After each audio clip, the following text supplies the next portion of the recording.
აუზის საწყობა დაიწყო.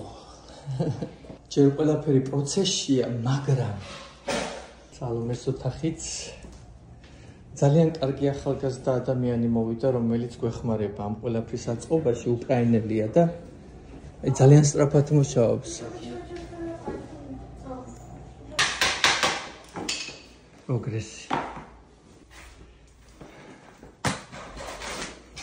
პროგრესი.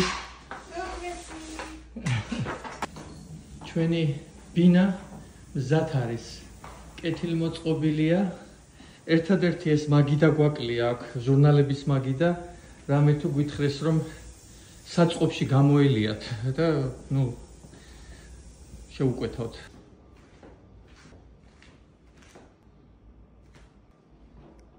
გავა კიდევ ბევრი დღე და თვე, ვიდრე ეს ბინა გახდება მართლაც რომ ესეთი ჩვენზე მორგებული, მაგრამ ბევრად უკეთესია უკვე ყველაფერი, ბევრად უკეთესად გრძნობ თავს. ჯერ კიდევ ბევრი რამე გვაკლია აქ, მაგრამ ეს ჩვენი ბინაა, ეს ჩვენი კუთხეა, ეს ჩვენი ბუდეა, რომ იტყვიან და მე და სალომე ვგრძნობთ აქ ძალიან კარგად. ძალიან გვიხარია ხოლმე აქ მოსვლა, აქ გაღვიძება, აქ დაძინება. აი 5 დღე აქ ვართ, მაგრამ ისეთი გრძნობაა, რომ თითქოს აქ ვიყავით სულ.